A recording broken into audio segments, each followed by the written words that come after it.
आणि तुला माहितीये सेकंड राऊंडला त्या अँकर ताईने आम्हाला घाबरवून टाकलं होतं. असीम आम्हाला म्हणाली आम्ही चुकीच्या वस्तू उचलल्या आहेत आणि मला वाटलं आता स्पर्धेला सोडून जावं लागतंय की काय. हो मी पाहिलं होतं, पण मला जास्त तुमचा डान्स आवडला. आवडला ना? हो. काय रे बोक्या? दादा तू कुठे गेला होतास? मी गेलो होतो गॅरेज मध्ये. सत्या गुंड्याने गॅरेज नीट आवरलं का नाही ते बघायला. काय रे तू अजून झोपला नाहीस? अरे आम्ही तेच कॉम्पिटिशन बद्दल बोलत होतो. हो का? शेवटी आम्ही स्पर्धा जिंकलो की नाही? हो मला सगळ्यात जास्त तुझा तो डान्स आवडला. पण धना दादा कसं तू त्या तिला घेऊन हाताला पकडून गोल गोल गोल गोल गोल गोल गोल फिरला होतास ना, तसं मला ते जास्त आवडलं. हो का? हो रे धन्या, तू एवढा वेळ कसं काय बॅलन्स केलंस? मला वाटलं होतं की आता हा मध्येच हात सोडतोय की काय. हो का? धरलेला हात हा धन्या कधीच सोडत नाही नेवी. पण सुटला असता तर? असं कसं सुटेल? हे मसल्स काय उगीच वाढवलं काय? हे बघ व्यायाम करतो मी, व्यायाम मेहनतीचं फळ आहे. यार काळशी नाहीये. हो हो माहितीये आम्हाला की तुला मसल्स आहेत. आम्ही कुठे म्हटलं की कापूस भरून ठेवलायस म्हणून. हो का? मला कळतंय बरं का. चल आता उशीर झालाय, झोपा. उरलेल्या गप्पा उद्या सकाळच्या नाश्त्याला मारू. चालेल? धना दादा इथे जागा आहे ना, इथं झोप ना तू.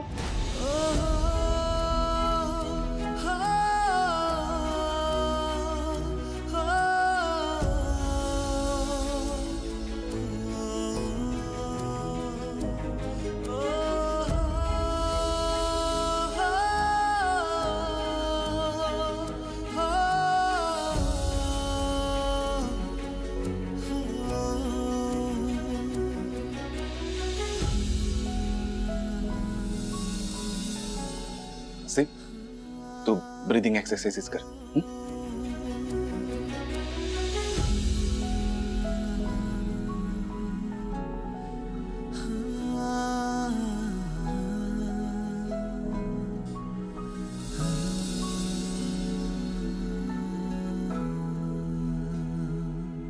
धना दादा तू आमच्या बरोबर बेडवर झोपणार होतास ना? काय रे बोक्या, तुला माझ्याकडून गोष्ट ऐकायची आहे ना? हा तुझा डाव काय मला कळत नाही का रे? अरे नाही रे, असं नाहीये. मग कसं? तुझी बोकेगिरी बरोबर ओळखतो मी. काय रे आज गोष्ट बिष्ट काय नाही. आज आम्ही दमलोय की नाही? आता मस्त झोपायचं काय? हो. Good night. Good night.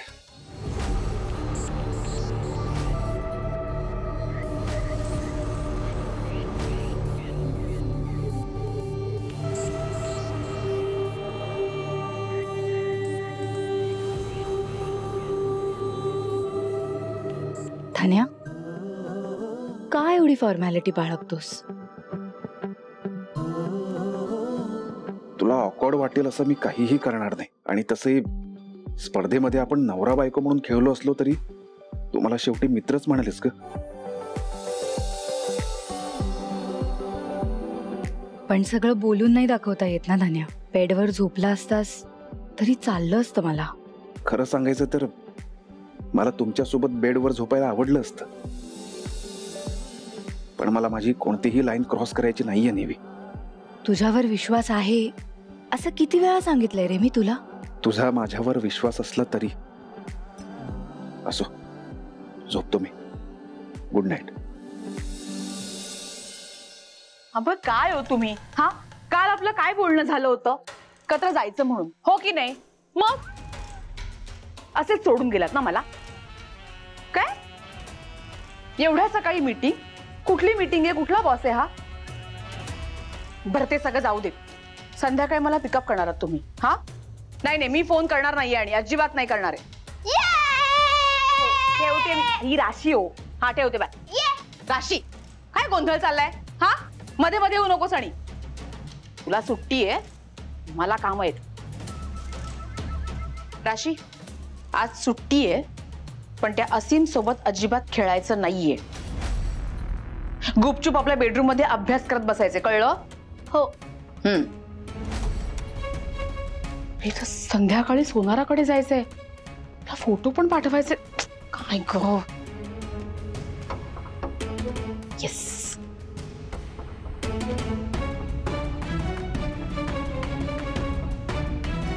Yes. Hello. हा, एक मिनिट. राशी, माझा परफ्यूम येतो, संपवू नकोस, आत ठेव आधी. नाही नाही, तुम्हाला नाही. बरं, मी फोटो पाठवले झुमक्याचे.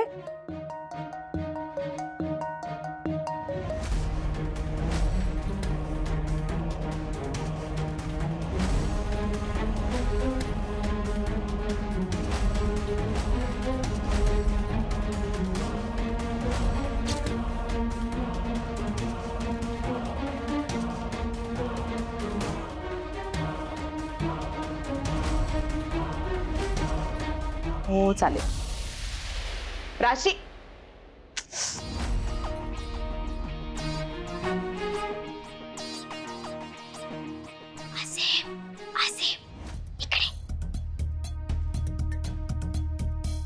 काय झालं ग? हे बघ. वाव, हळू बोल ना. बरं, कसं आहे? भारी आहे ग. मला घालून बघू दे ना. हे माझं आहे ते. तुला तर होत नाहीये. खरं सांगा, कोणाची वॉच आहे? नाही तर मी पोलिसात सांगेन. हे बघ, मी आणलंय ना, म्हणजे माझं आहे. तुझं आहे ना, मग दे ना प्लीज राशी, दे ना. ए, मी नाही देणार हा. दे ना राशी. ओढू नकोस, मी नाही देणार. राशी मी जोरात ओढेन. नाही देणार. दे. नाही. ये, हे असीम. दादा, तू एवढी मोठी स्पर्धा जिंकलास, खरं तर आज तू पार्टी द्यायला होतीस. हा, कितकी अगं, आलेले सगळे पैसे त्याने अश्विनीला दिले, हे ठाऊक आहे ना तुला? अहो बाबा, मी पैसे मागतच नाहीये. मला असं म्हणायचंय की इतके पैसे मिळवून सुद्धा ते काही कामाचे नाहीच आहेत ना. अगं करू ना पार्टी, छोटीशी पार्टी करू, त्यात काय एवढं? काय का निवी, बरोबर ना? हो. अरे असे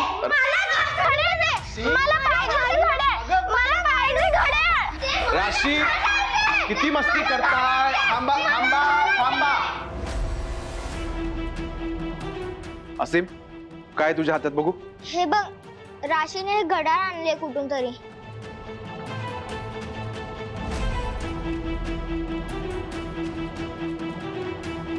एवढं महागडं घड्याळ? असीम, हे एवढं महागडं घड्याळ तुझ्याकडे कुठून आलं? राशीने आणले कुठून तरी.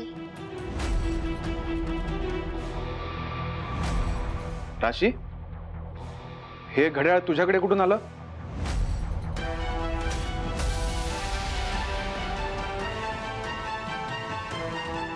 ते यश काका, हे माझं आहे. आईच्या कपाटात होतं.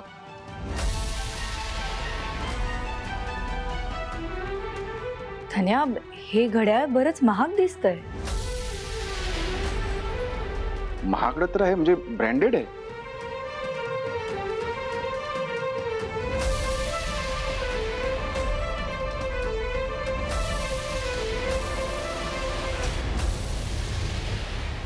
देवांग, हे तर त्या देवांग भाईचं घड्याळ आहे.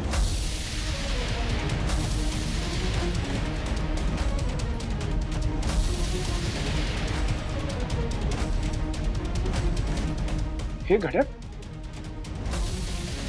अश्विनी वहिनी,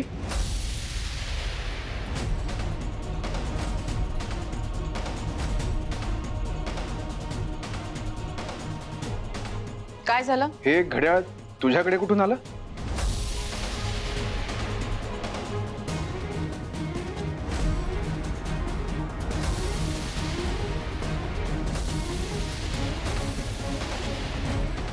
अश्विनी वहिनी, देवांगबाईचं हे घड्याळ त्यांच्या गाडीतून तू घेतलं होतंस का ग?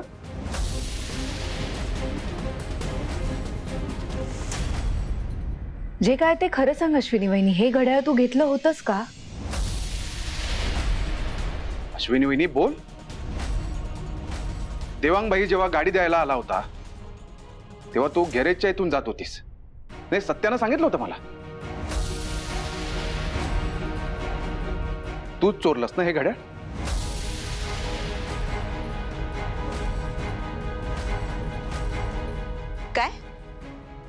म्हणालास तू? एक मिनिट, तू माझ्यावरती आरोप करतोयस? तू चोर म्हणतोयस मला? मग हे घड्याळ तुझ्या कपाटात कसं काय आलं ह्याचं उत्तर दे. हे निवी, मला नाही माहिती. अश्विनी वहिनी, हे उत्तर असू शकत नाही. हे घड्याळ स्वतःहून चालत तर तुझ्याकडे आलं नसेल ना, मग तुझ्याकडे कसं आलं हे घड्याळ? मी सांगितलं ना, मला नाही माहिती. आणि मुळात धन्या, समजाव तुझ्या बायकोला, खूप बोलते तोंडवर करून. आणि काय ग, तू विसरतीयस का मी सरकारी अधिकारी येते? असशील ग तू, पण आता मुद्द्यावर बोल. ए, तुला सांगितलेलं कळत नाही का मला नाही माहित ते?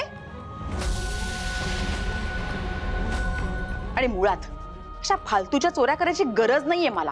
हं धन्या, समजाव तुझ्या बायकोला. हं आणि काय रे, तुझ्यासाठी, तुला वाचवण्यासाठी त्या देवांगबाईच्या तोंडावरती मी 1,35,000 मारलेत, फेकून मारलेत. आठवत नाहीये का तुला? विसरलास? अश्विनी वहिनी, मी त्याबद्दल तुझा आभारी आहेच आणि नेहमीच राहणार. पण हे घड्याळ मी चोरलंय असं समज त्यांच्या मनात तसाच आहे ना, आणि मी आयुष्यभर बदनाम कपाळाने नाही फिरणार. अश्विनी वहिनी, हे सगळं तू का केलंस? एक मिनिट अश्विनी वहिनी, या घड्याळाच्या बदलीत तू देवांगभाईला पैसे देणार आणि आमच्याकडून उपकाराच्या बदल्यात असीमला या घरातून बाहेर हकलवून लावायला सांगणार, हा तर डाव नव्हता ना तुझा?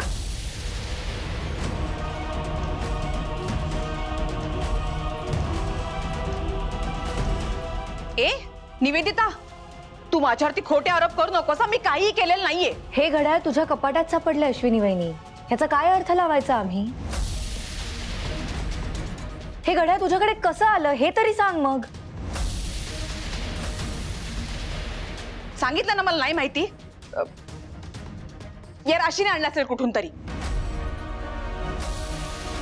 कुठूनही काही गोष्टी आणते काय ग? कुठून आणलंस? आई मी ते एक शब्द बोलू नकोस पुढे. अश्विनी अगं, बाबा तुम्ही ना मध्ये बोलूच नका. आत्ता नाही झापलं ना हिला तर मग अशा चोऱ्या करत फिरेल.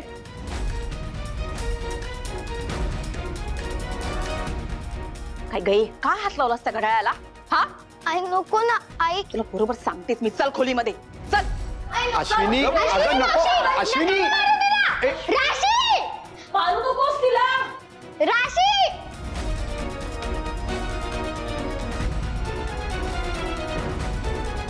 धन्या, तुला काय वाटतंय? राशीने हे घड्याळ नक्कीच आणलं नाहीये. मलाही तेच वाटतंय धन्या. हे घड्याळ, बरं हे आपण नंतर बघूया. तू हे घड्याळ आधी जा आणि देवांगभाईला देऊन ये आणि आपले पैसे परत घे त्यांच्याकडून. बघतो. यश, सांभाळून रे बाबा. हो, आलोच.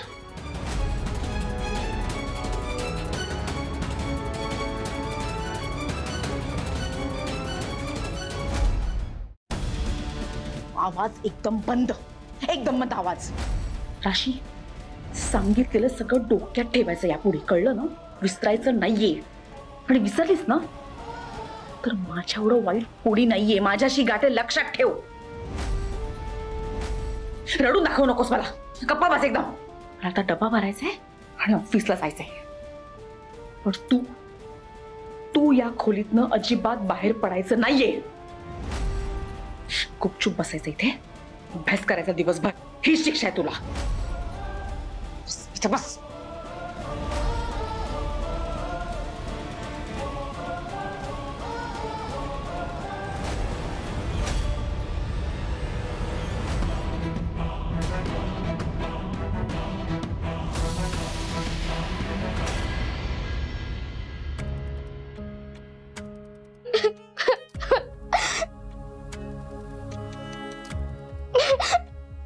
राशी,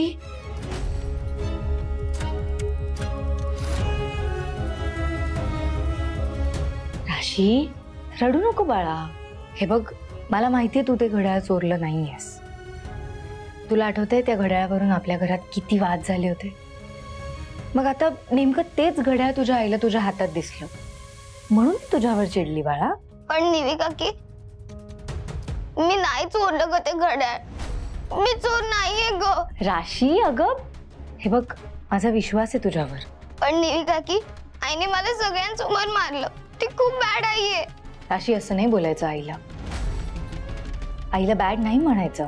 पण माझी काही चूक नसताना ती मला खोटं कसं ब्लेम करू शकते? हे बघ कसं आहे ना राशी, कधी कधी मोठ्या माणसांकडून पण चुका होतात. आता तुझ्याकडून जेव्हा चूक होते तेव्हा तुझ्या चुकांवर पांघरून टाकते की नाही तुझी आई, आणि मग ती तुझ्याशी छान बोलायला लागते, हो की नाही? मग तसंच आत्ताही तुझ्या आईला तिची चूक कळेल आणि मग तुम्ही दोघी एकमेकींशी छान बोलाल, हो की नाही? डोळे पुस बघू कसा झालाय बघ चेहरा. डोळे पुस चल. Good girl.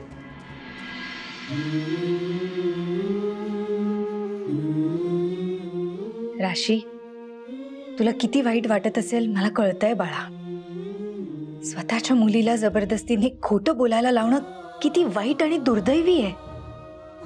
एवढ्याशा राशीवर काय परिणाम होईल याचा जराही विचार करावासा वाटला नाही का तिला? नाही, अश्विनी वहिनीशी याविषयी बोललंच पाहिजे मी.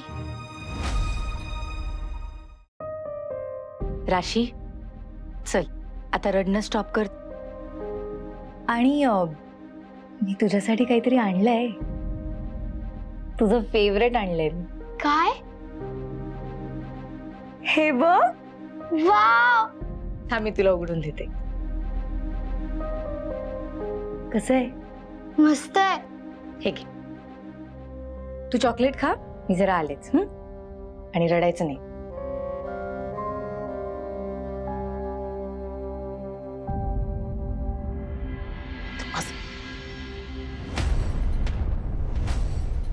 मांजरीसारखी आडवी काय येतेस? उशीर होतोय मला, बाजूला ऑफिसला जायचं. मांजरीसारखी तू वागतेस अश्विनी वहिनी. काय काय बडबडतीयस? बरोबर बोलतीये मी. स्वतःच्या मुलीला मांजरीसारखी नखं लावतेस तू. तोंडावर हा निवेदिता. राशी तिथे रडत असताना तू खुशाल ऑफिसला जातेस. तुला काहीच वाटत नाही का ग? माझ्या मुलीशी कसं वागायचं ते मी ठरवेन, तू नको सांगूस मला. सांगणार मी तुला अश्विनी वहिनी. अगं स्वतःच्या पोटच्या मुलीवर खोटा आरोप करायला तुला लाज नाही वाटली? निवेदिता, तोंडावर आधीच सांगितलंय मी तुला. तोंडावर तर तुला घ्यायला हवं होतं राशीशी बोलताना.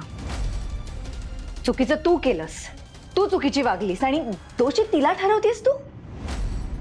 तिला काय वाटलं असेल? तिच्यावर काय संस्कार करतेस असा विचारच करत नाहीस का ग तू? मला शिकवू नकोस संस्कारांचं. हा, तुझे जे काही संस्कार आहेत ना तुझ्या भावाला द्यायचे, असीमला. भावाची जबाबदारी काय घेतलीये, स्वतःला शाणीच समजायला लागलीस तू. तुला असं वाटतंय जबाबदारी घेतली म्हणजे आई झालीस? काय ग? आई, वडील, पालकत्व हे सगळं समजण्यासाठी ना आई व्हावं लागतं. आणि मुलांना चांगले संस्कार देण्यासाठी आईपेक्षा माणूस म्हणून त्यांच्याकडे बघावं लागतं. आणि मी माझ्या असीमवर असे संस्कार कधीही होऊ देणार नाही. हा, जा, तुला जे काय करायचंय ना ते कर जा, मला शिकवू नकोस. आणि हे बघ, ते घड्याळ आहे ना ते मी चोरलं नव्हतं, राशीने आणलं होतं कुठून तरी. आणि माझ्या मुलीने चोरी केलेली मला आवडणार नाही म्हणून मी तिला ओरडले. आणि एक मिनिट, माझ्या मुलीला मी ओरडेन, मारेन, नाही तर काही करेन. तुझा काय संबंध आहे? अगं किती खोटं बोलणार आहेस तू? तुझा देवावर विश्वास असला ना तर निदान त्याला तरी घाबर. अश्विनी वहिनी, देव न करो, पण पुढे जाऊन राशी तुझ्याशी तुझ्यासारखीच वागली तर? काय काय म्हणायचं काय तुला? मला हे म्हणायचंय की तुझ्या कातडी बचाव वागण्याचा राशीवर काय परिणाम होतोय ना याचा तुला जराही अंदाज नाहीये. आणि मला तुला काही शिकवायचं नाहीये. तू हे जे काही करतेस ना त्याचा नीट एकदा विचार कर, हे सांगायचंय. राशीने ते घड्याळ चोरलं नाहीये हे माहितीये मला. आणि ते घड्याळ स्वतःहून उड्या मारत तर तुझ्या कपाटात आलं नसेलच. त्यामुळे देवांगबाईच्या गाडीतून ते घड्याळ तू आणलेस हे मान्य कर आता आणि खोटं बोलणं थांबव.